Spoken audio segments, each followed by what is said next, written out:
streets. The United Nations has warned it will be impossible for around 1 million Palestinians to leave northern Gaza by midnight, after Israel told them to move for their own safety. The order comes ahead of an expected Israeli ground offensive. The main UN agency in the Gaza Strip called the order horrendous and warned that Gaza was becoming a hellhole on the brink of collapse. The World Health Organization appealed to Israel to immediately rescind the order, saying unimaginable human suffering is now unfolding. Well, Israel has been dropping leaflets from the air into northern Gaza, telling people to leave. Hamas has dismissed the Israeli order as psychological warfare.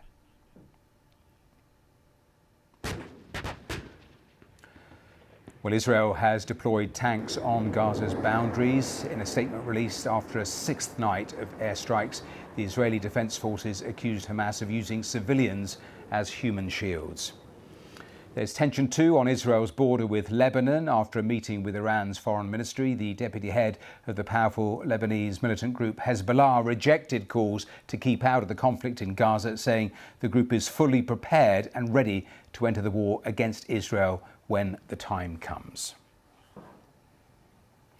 Well, these are the live pictures from Gaza. We have seen rockets being fired out of the Gaza Strip through the course of today already, but it is pretty quiet as those Israeli airstrikes continue intermittently. Let me show you the pictures, though, from Ramallah, from the West Bank, because disturbance is there, and you can see some of the live pictures coming into us. Still people there on the streets, and we had those reports earlier that Israeli forces had killed 4 Palestinians. So those just some of the latest pictures coming into us. Let's bring you the very latest details from our correspondent on the ground, Tom Bateman. Some civilians are heading south from Gaza City, already suffering a humanitarian disaster. They're on the move after the Israeli army gave 1.1 million people 24 hours to flee their homes. Everything is threatened, says Hussam. How long will this go on? There are no more houses. The whole area is destroyed, she says. With Gaza under an Israeli siege, the military's message is all that's getting in, dropped by leaflet, telling civilians to move for their protection after it says Hamas waged war on Israel. The armed group is calling it psychological warfare, telling people not to heed it. Such a mass evacuation in 24 hours is impossible. It would cause chaos, and aid groups say it could have devastating consequences. The forcible relocation of civilians like this with a 24-hour notice is crystal clear violations of international law. We have reports from our people on the ground that the panic, the chaos in an already traumatized population that is on a bombardment like no other is limitless. The Israeli bombardment continued into the morning. People won't flee for their own lives when there are still the lives of others to save. With many more dead and power to life-saving facilities for the survivors running out. The wounded are still being brought into already packed hospitals, which are dangerously low on generator fuel and medicines. Israel has said it won't lift its block on supplies until its hostages are freed by Hamas.